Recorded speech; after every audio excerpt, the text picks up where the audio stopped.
Mám tady nejnovější MacBook, co kdy Apple vyrobil, a v dnešním videu se s vámi podělím o téměř půlroční zkušenosti s tím nástrojem.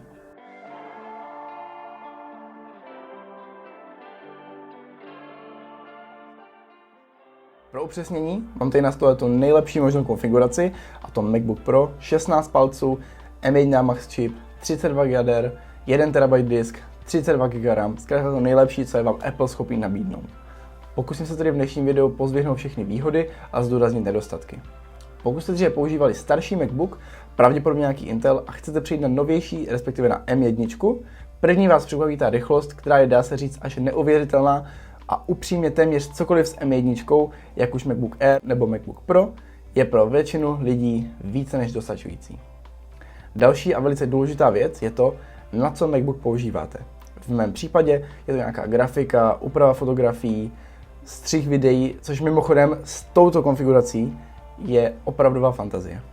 Program Final Cut si s MacBookem velice rozumí a za celou dobu se mi nestalo, že by se program nějak zasekl nebo dokonce spadl. A to se bavíme o videích s vysokým 4K rozlišením při 60 snímcích za sekundu, a to nás přivádí k displeji. Kromě toho, že tady máme 16-palcový Liquid Retina XDR display s obnovací frekvencí až 120 Hz, s čím je upřímně radost pracovat. Pokud nejste nároční hráči, tak nejspíš nevíte, o čem mluvím. Tato dost podná funkce je v nejnovějším iPhoneu, respektive iPhone 13 Pro a 13 Pro Max, o kterém si v budoucnu taky uděláme video. Zároveň s displejem bych rád zmínil reproduktory. Spoustukrát jsem si pouštěl film nebo nějaké video, ale i bez AirPodu vám dokáže tento MacBook nabídnout skvělý zvuk. Dostáváme se ke klávesnici, u které Apple udělal malý krok zpět a vrátil se k léty ověřené klávesnici bez touchpadu, nebo respektive bez dotykového baru nahoře.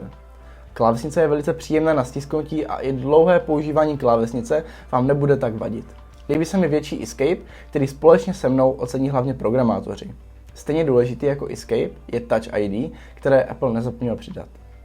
Věřte mi, že když denně otvíráte Mac, tak to ušetří spoustu času. Touchpad. Někteří lidi říkají, že je příliš veliký a že je to zbytečné. Já s nimi zásadně nesouhlasím a velikostně mi velice vyhovuje. Chápu, že když někteří mají na cestách myš, nevyužijí ho úplně na 100%, ale naopak ti, co preferují touchpad, to velice ocení. Důležitým prvkem je samozřejmě baterie a výdrž spojená s ní. Konkrétně tady je ta výdrž až překvapivě dobrá. Mně osobně, když třeba na cestách stříhám, dělám něco na internetu a něco málo Photoshop, vydrží den, dva, ale opravdu záleží. Když ho otevřete jednou za den na pár hodin, troufnu si říct, že i týden baterie bez problémů zvládne. Dobré je zmínit, že k tomuto MacBooku se dají připojit až 3 externí monitory, a to maximálně 4K při 60 fps, protože tady máme pouze HDMI 2.0, což právě podporuje pouze 60 fps. Přičemž HDMI 3.0, to modernější, podporuje 4K rozlišení při 120 fps. K uživatelským bonusům určitě nemůže chybět Full HD kamera, která oproti předchozím generacím MacBooku je velice znát, jak už na nějaké konferenci, online hodině nebo i při FaceTime. Oproti předchozím generacím MacBooku, kde jste měli kamery pouze 720 pixelů, je tohle naprostá bomba. Jde velice poznat, že ten MacBook trochu upravuje váš obličej a okolí, ale za mě vůbec nic špatného. Pro koho je ten MacBook určený? Podle toho, jak je nakonfigurovaný, bych spíše řekl, že je určen profesionálům, kteří potřebují spoustu výkonu jak na cestách, tak v práci. Designově je velice povedený a téměř tomu nemám co vytknout. Z jiného pohledu bych se určitě zarazil na ceně, která pro spoustu lidí může znamenat veliký problém. A dokážu si představit, že si někdo místo toho koupí nějaký levnější, například Windows.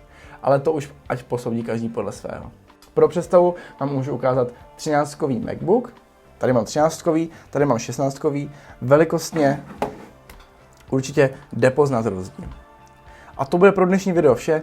Díky, že jste dokoukali až semka. Já jsem Jakub a uvidíme se u dalšího videa.